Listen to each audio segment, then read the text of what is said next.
such time as we can do a safe, proper, and judicious transition. 过去的这个周末发生了一件足以载入史册的大事，甚至可能改变比特币命运。美国竟然闪击委内瑞拉，川普总统这次不讲武德，直接派兵把委内瑞拉总统马杜罗从家里揪了出来，打包带走。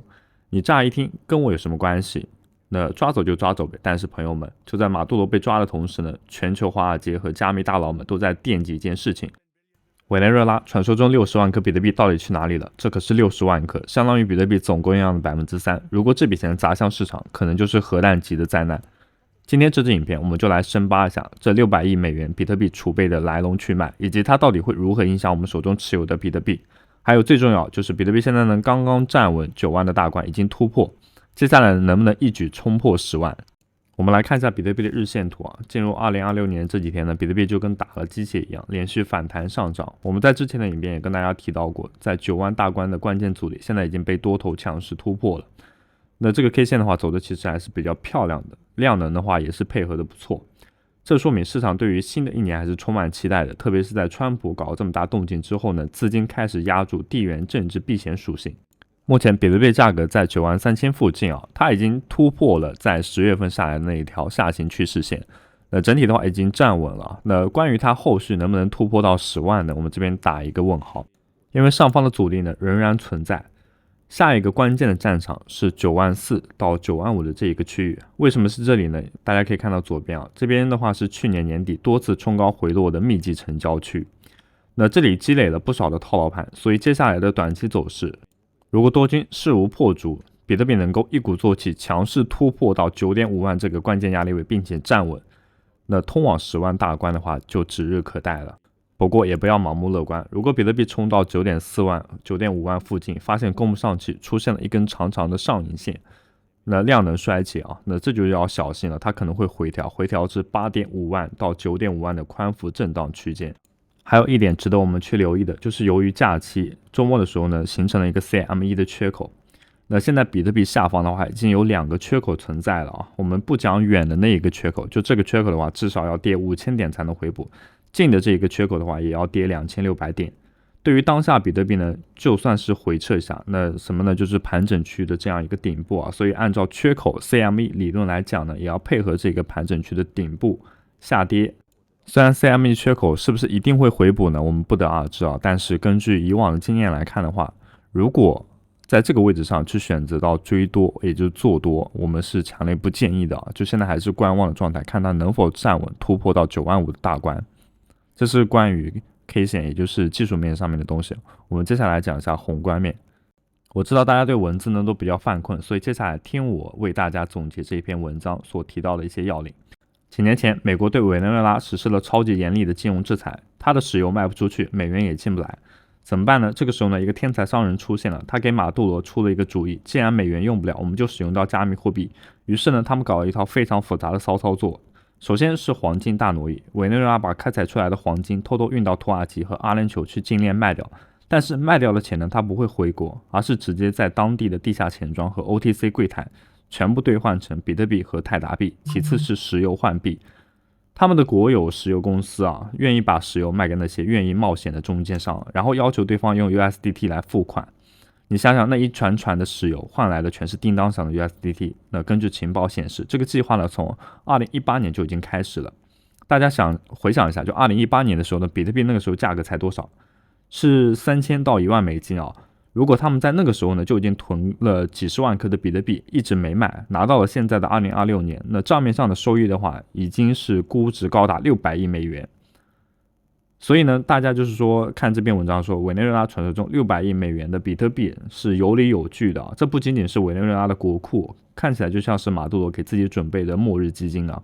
那么现在问题来了，马杜罗的话已经被抓了，但是呢，比特币它并不像黄金一样，就可能就直接可以搬走啊。比特币是链上的，谁有私钥谁才是真正的主人啊。现在全世界都在问，这60万颗比特币的私钥到底在哪里？根据小道消息啊，这笔巨款不可能只放在马杜罗一个人身上啊，那他肯定会设置多重签名机制。这就好比一个保险箱需要同时插入就是很多把钥匙才可以打开。那他肯定会把这些钥匙分给自己人，就是自己亲信或者是等等等。那现在马杜罗倒台了，大家逃命都来不及。如果持有私钥这些人凑不齐的话，其实对币圈来说是大利好啊，因为60万颗比特币相当于是永久锁仓了，变成了永远无法移动的僵尸币。也就是说，直接减少了市场上3%的供应量，这可是超级通缩哦。但是也有另外一种情况出现之后呢，会对比特币非常非常的不利。我们知道委内瑞拉欠了一屁股债，如果新成立的委内瑞拉过渡政府为了还债或者重建这个国家，通过法理手段拿回了那60万枚比特币，然后法院判决把它们卖掉换成现金，那如果出现这种情况的话，比特币你懂的，市场只要听到清算2个字，恐慌情绪绝对会先奔为敬，这也是目前空军最想看到的剧本。所以你仔细想想，美国这次大费周章闪击委内瑞拉，难道真的只是为了抓马杜罗，给他安上一些无须有的罪名吗？肯定不是，他是想通过情报手段拿到控制权，得到这60万枚比特币。那这个60万枚比特币呢，就会变成美国政府的资产。不过，这个其实对我们来说还算是个利好消息。为什么呢？因为川普在上台之后呢，签署了著名的2025比特币法案，建立了战略比特币储备。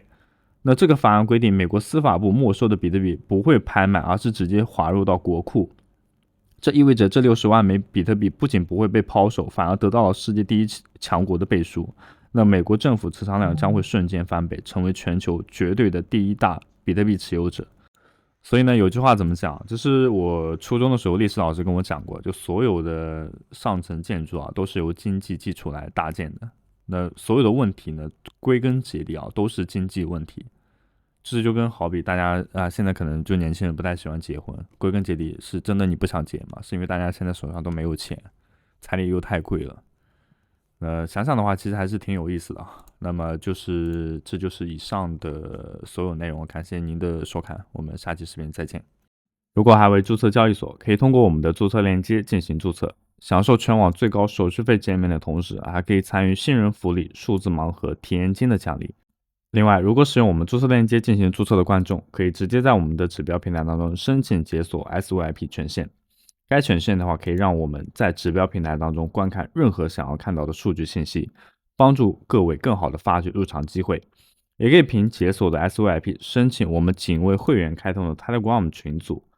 这里呢是专属的信号群，我们会每天分享开单信息，支撑阻力点位，清算关键位，让各位的收益更加透明化。另外提醒一下各位市场阴晴不定，还是要敬畏市场，减少开单，保护我们的本金。那我们的指标平台同时开设了独特的空投机制，每天打卡以及观看视频均可以有经验值的奖励，这些经验值的话都将作为日后的空投凭证。我们正在积极推动空投计划，一定不会让你失望。针对我们指标平台升级，可能有部分观众也在 SYP 掉线了，我们在 T 区开设了关于指标平台的客服群，有任何相关的问题可以随时提问，我们会耐心解答，感谢支持。在这里呢，也推荐大家关注一下我们在币安广场的账号，在这里呢是分享有价值的内容，真实的交易记录。那自己呢平时也多花点时间去币安广场发帖子互动感觉很可能会是下一个趋势了。